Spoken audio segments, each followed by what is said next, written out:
Saudações, conspiradores, iniciando mais um programa Realidade Fantástica, mais uma entrevista fantástica, e hoje é fantástica mesmo, sempre trazendo até você aqueles temas arcanos, aqueles temas que nos ajudam a nos elevarmos em consciência. E hoje recebemos uma pessoa muito ilustre da nossa querida terra irmã de Portugal, que é o José Manuel Anacleto. O Anacleto, pessoal, para vocês terem ideia, ele faz um trabalho maravilhoso a partir de Portugal, através da edição de vários livros, mas também através da escrita de vários artigos abordando temas arcanos, em especial espiritualidade e teosofia. Ele é presidente do Centro Lusitano de Unificação Cultural, que faz um trabalho fantástico, responsável pela revista Biosofia. Ele é estudante de teosofia e espiritualidade há 43 anos, e nessas áreas já é autor de dezenas de livros e centenas de milhares de artigos em várias línguas, e é licenciado em Direito. Eu já conheço o Anacleto aí a partir de vários trabalhos sensacionais que ele tem feito, de trazer aqui para o Brasil vários livros importantes através da editora teosófica nossa, mas também através de vários artigos que circulam na internet. Então, para a gente é uma honra tê-lo conosco. Tudo bem, Anacleto, com você? Tudo bem. Agradeço muito o convite tão amável que me foi dirigido, e agora as suas palavras tão gentis. O meu propósito é partilhar com outros irmãos brasileiros que fazem um trabalho notável e com quem sinto uma afinidade de ideais muito estreita, e nesse contexto encontramos formas de parceria e de partilhar o trabalho, porque empurrando todos para o mesmo lado, baixo os mesmos ideais fundamentais e com o mesmo propósito, as coisas ficam mais fáceis. Com certeza, meu irmão, sem dúvida, mas de fato o trabalho que você faz é muito importante. Mas eu queria começar, Anacleto, perguntando como é que se inicia a tua jornada espiritual, a tua busca, antes de a gente entrar no teu trabalho editorial, né? Como é que você desperta para a espiritualidade? Bem, começou pelos 14 anos. Só para contextualizar, isso foi em 1975, e em Portugal então só se falava de política. Tinha acabado a ditadura um ano antes, as coisas complicaram-se um pouco, bordeou-se uma guerra civil e as pessoas só tinham cabeça para política. Bom, eu, como todos os da minha geração, tinha sido educado no cristianismo, no catolicismo, e lembro-me de uma vez, no verão quente de 75, como se disse aqui, eu ia a correr atrás de uma bola e de repente veio-me uma questão: como é que, sendo segundo ensinam nas igrejas, Deus todo bondade e ao mesmo tempo onipotente, como é que há mal no mundo e como é que dizem que a maioria das pessoas vão para o inferno? Bem, isto perturbou-me de tal modo que eu resolvi fazer uma busca, falei com padres primeiro, as respostas não me disseram nada, antes pelo contrário, e então decidi passar a pensar por mim próprio. Eu lembro de vir das aulas e sentava-me a pensar sobre o sentido da vida, sobre o surgimento do universo, sobre se havia alguma razão de ser e qual, e o que presidia e como funcionava todo o cosmos em que nos inserimos. Sem que encontrasse, no que ia lendo casuisticamente, respostas que fossem de encontro àquilo que eu mais ou menos ia considerando como correto ou incorreto. Lembro de ter encontrado algo de curioso no chamado idealismo alemão, Fichte, Schelling, panteísmo, idealismo, até que, através de amigos, eu cheguei ao conhecimento da teosofia. O primeiro livro que li foi A Chave para a Teosofia. Curiosamente, eu tinha comprado o livro uns dias antes e fiquei com uma gripe forte que me obrigou a estar de cama. Bem, posso dizer que foi uma gripe abençoada, porque peguei no livro e não o larguei mais, e encontrei aí coisas que correspondiam ao que eu já tinha pensado e outras que estabeleciam ligações que eu ainda não tinha conseguido fazer. E isso entusiasmou-me imensamente, e então fui atrás de mais, e a pouco e pouco, vendo o mundo o oceano imenso que era a Teosofia, interessando também por outras tradições espirituais, às quais, na maior parte dos casos, a Teosofia alude, como fundamentos disseminados ao longo do tempo, e enfim, até hoje.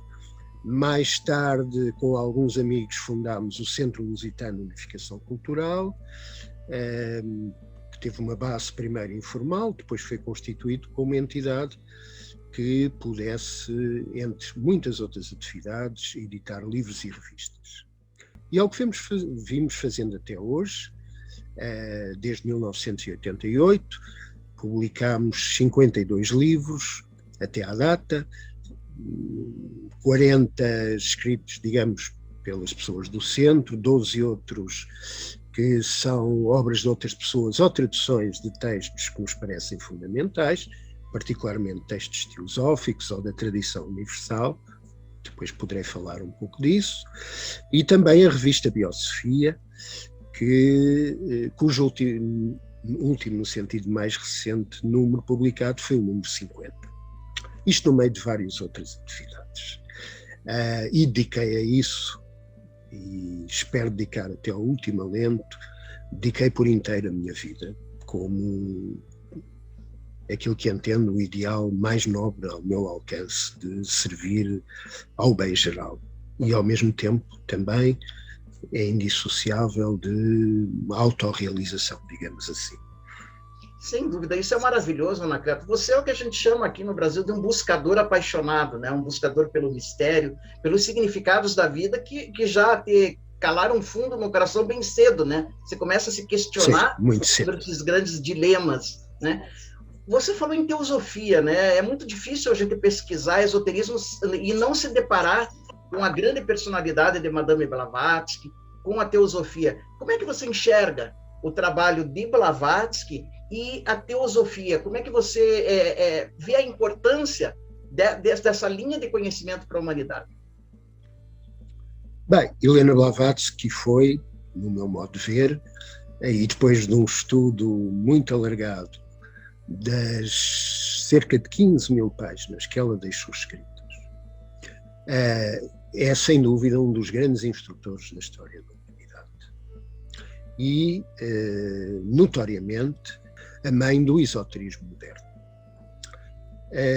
Por vicissitudes da prevalência de uma das piores versões do cristianismo, porque algumas das melhores foram consideradas heréticas e tremendamente perseguidas, viveu-se durante muitos séculos um período de escassíssima liberdade em termos de expressão filosófica e religiosa.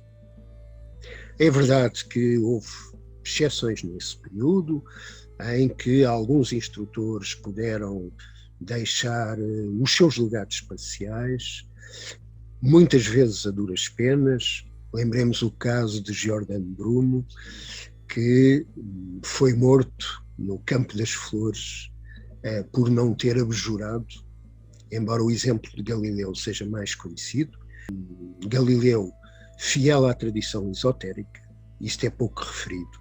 Ele falava, por exemplo, na teoria da reminiscência de Platão, ou seja, da memória subtil de vidas anteriores, falava nos preceitos pitagóricos, e o pitagorismo foi um dos meios através dos quais a tradição esotérica se pôde manter no Ocidente, mas foi sempre, ou quase sempre, sobre muitas dificuldades que essas pessoas puderam realizar o seu trabalho.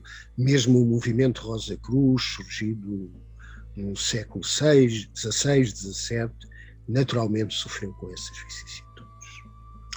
Helena Blavatsky surge num período em que há já maior liberdade de expressão, apesar de tudo, no Ocidente, e há algo que depende inteiramente dela, que foi a sua coragem indomável e a sua fidelidade em todos os momentos, por mais que doesse, por mais que fosse insultada, e foi de todas as formas a fidelidade imensa aos seus mestres ocultos. E ela deixou a síntese mais formidável, penso, de conhecimento oculto que jamais foi legado à humanidade. E digo isto mesmo sabendo tentativas outras, pretéritas, e inclusive em regiões mais favorecidas pela liberdade religiosa, mas aquilo que ela deixou, não só explícito, o que é muito importante, como implícito, muitas vezes como insinuações, como portas semiabertas, é realmente uma vastidão, de uma subtileza e de uma profundidade que, a meu ver, e com todo o respeito por outros grandes portadores da luz, não tem comparação. E, tendo eu estudado muitos autores, incluindo esotéricos, esoteristas, quanto mais vou conhecendo e comparando, mais a minha admiração e, portanto, a minha gratidão por Helena Blavatsky se vai acrescentando. Não me quero alargar mais, talvez deixar campo para mais perguntas na esteira que lhe parecer mais adequada. Perfeito, realmente, Anacleto, né? Blavatsky é um caso único, eu diria, pelo menos no esoterismo moderno, né? E como você falou, uma das grandes portadoras da luz aí na história da humanidade. Sem dúvida. Mas ocorreu uma coisa que eu gostaria até de perguntar para você, que é um grande estudioso, um grande pesquisador, Anacleto, que Blavatsky, pelo menos até onde eu vi, ainda em vida ela foi traída, né? A gente sabe, e depois da morte dela, o movimento sofreu algumas fraturas e várias linhas de teosofia apareceram. E eu sei que você se dedica principalmente a trazer a teosofia blavatskiana, né? Os escritos originais de Blavatsky, aqueles que não passaram por deturpação, né? Para a gente. E aqui no Brasil a gente está, graças a você, recebendo muitos desses escritos originais, né? Que não passaram por deturpação, por releitura, né? Enfim. Como é que você enxerga? É um retorno, um novo Becto Blavatsky que nós estamos vivendo? Como é que você vê tudo isso? Até certo ponto, de facto, um conjunto de pessoas, entre as quais me devia inserir, tem feito esse esforço nas últimas décadas. Enfim, nos países de língua portuguesa, posteriormente ao que aconteceu, por exemplo, em países de língua inglesa, os originais de Blavatsky surgiram em inglês, de voltar a valorizar a teosofia original. Eu gostaria aqui de não entrar, acho que às vezes também não podemos ir por esse caminho, numa censura àqueles que, não por traição, mas levados pela por uma boa intenção, cometeram erros. Isso é natural. Havia inexperiência, havia hostilidade do mundo e as coisas, apesar de tudo, eram menos fáceis enquanto a grande instrutora permaneceu entre nós, enquanto o contacto com os Mahatmas, através dela, era melhor filtrado, mas aqueles que lhe sucederam tinham menos experiência, tinham também menos sabedoria, o que não envergonha ninguém, acontece a quase todos, e de facto erros foram cometidos. Digo isto com perfeita tranquilidade, porque eu próprio cometi erros e sei que isso acontece e que devemos sim ter sempre o cuidado de irmos olhando, reavaliando as coisas, comparando e reajustando o caminho. E de facto as nossas edições, infelizmente 130 anos depois da morte de Helena Blavatsky, parte substancial do seu material ainda não está publicada em língua portuguesa, apesar do esforço que tem sido feito nestes últimos anos. E portanto uma das coisas em que temos estado empenhados é em colaborar, como outros irmãos no Brasil têm feito, em pôr isso disponível para o público que fala a nossa língua. Assim, nós publicamos 3 volumes de textos seletos de Helena Blavatsky, tudo com material inédito até então da língua portuguesa. Depois, numa colaboração luso-brasileira e holandesa, publicámos em português as chamadas Atas Maiores sobre a doutrina secreta, que é este livro, e pensou-se que as restantes atas estavam perdidas. Só que elas vieram a ser encontradas e foram traduzidas em língua portuguesa, e no meio de contactos tenho tido abundantemente com irmãos que prezo muito, de vários países, e neste caso particularmente com o irmão Barend Vorham, da Sociedade Teosófica de Point Loma, e com o irmão Fernando Mansur, da Sociedade Teosófica Brasileira Aldear. E foi uma edição que nos encheu de satisfação, porque são as próprias palavras da Sra. Blavatsky, com um conjunto de 21 reuniões, e não apenas 10, ou seja, só há apenas 3 que ainda não foram encontradas. E, portanto, isso é o comentário autêntico feito pela própria sobre a sua obra maior, magistral, incomparável, que é a Doutrina Secreta. É quase como ter Helena Blavatsky à nossa volta a explicar aquilo que ela própria escreveu. Publicámos recentemente, também com um lançamento internacional, com pessoas, com teólogos, estudiosos, portugueses, brasileiros, da Holanda, da Venezuela, Estados Unidos, Espanha, a edição original do Glossário Teosófico. Sim. No Brasil, creio que ainda havia, mas esta não era a versão original de Blavatsky. A edição que circulava, e a única que tinha sido traduzida em português, tinha verbetes de outros autores que posteriormente foram acoplados. Não discuto minimamente, mais uma vez, a intenção de tal, que certamente terá sido a melhor, mas penso que não terá sido a opção mais correta. Não é? O que acho que é justo é ver aquilo que a Sra. Blavatsky quis escrever e outros autores fazerem o seu próprio glossário ou reunirem-se em conjunto para fazerem um glossário e não misturando com aquilo que ela fez, mas não podendo rever depois os materiais acrescentados. Julgo que é um material valioso. Eu penso que é necessário que o estudante aplicado de teosofia tenha esse instrumento com uma definição correta de termos essenciais, não só da teosofia, mas em geral das grandes tradições espirituais. Com certeza, Anacleto, você frisou bem, né? Esses desvios a que nos referimos da teosofia original foram feitos, de repente, com boas intenções, cada um tentou dar o seu máximo, né? Na sua época, nas suas condições, mas esse trabalho que você faz, sem dúvida, quase que uma arqueologia teosófica, né? De resgatar Blavatsky no original é muito importante. Parece que mais de 100 anos da morte dela, a gente ainda está descobrindo Madame Blavatsky, né?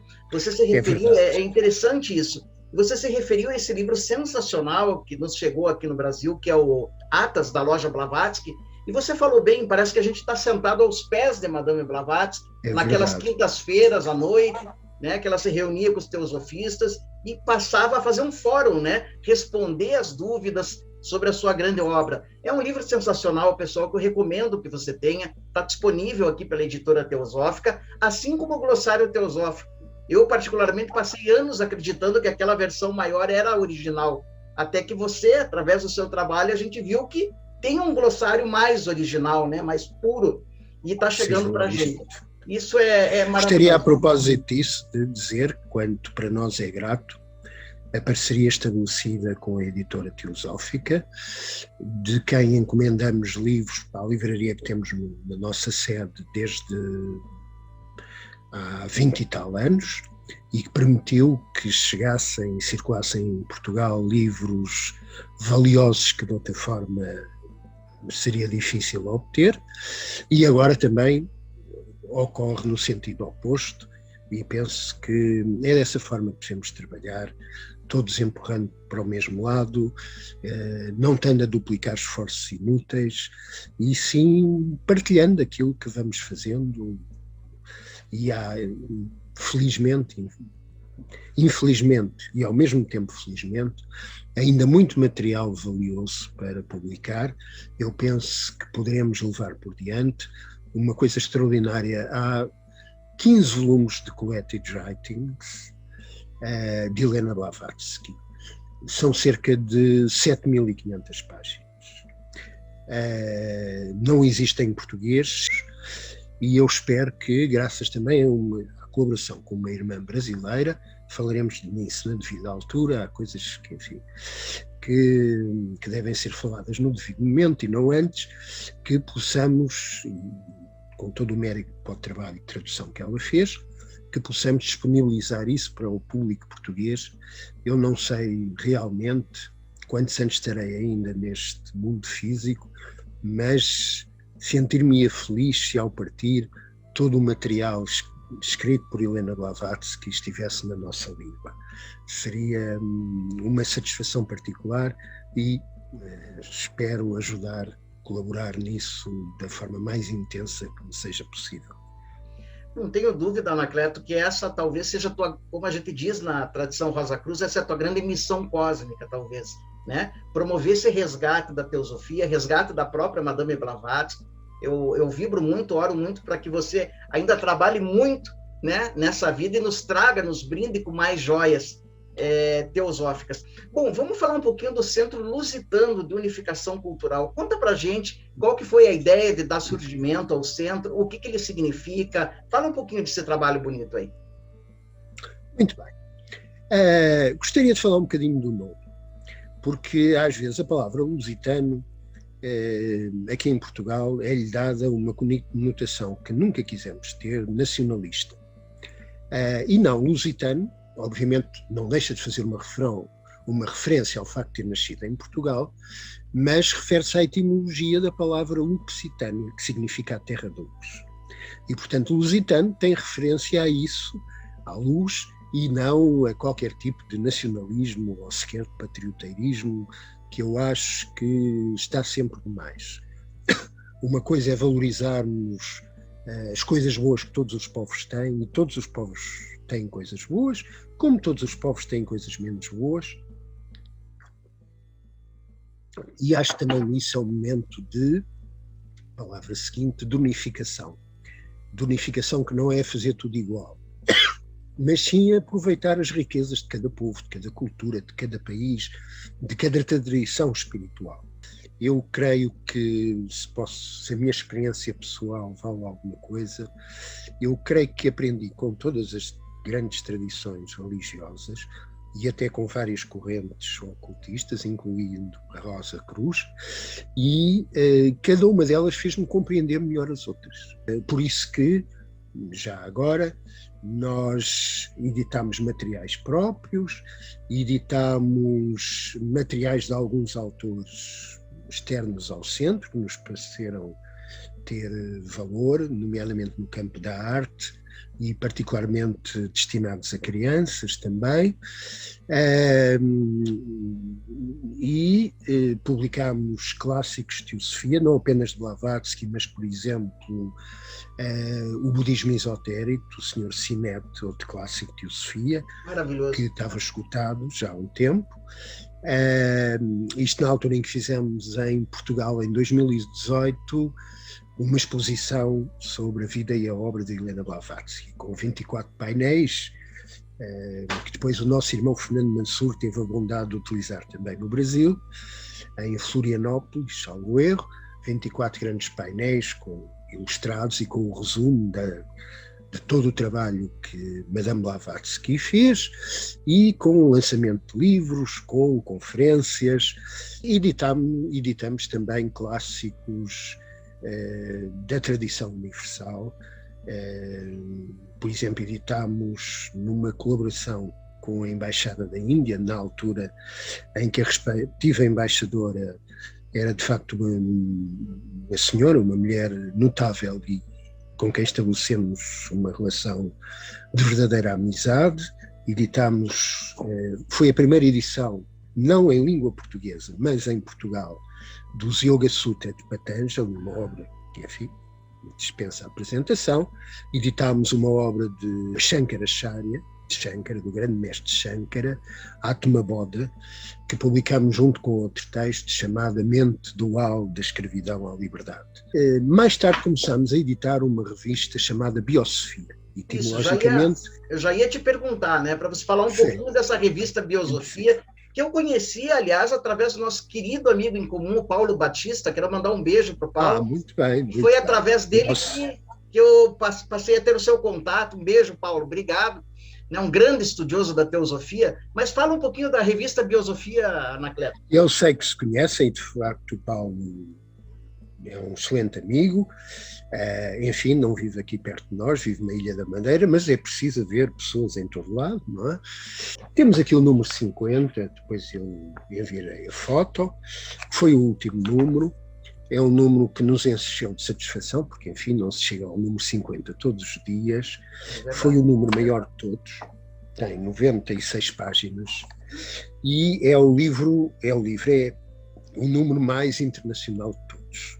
Tem artigos de portugueses, de brasileiros, de espanhóis, de holandeses, de pessoas da Grécia, franceses, de França também.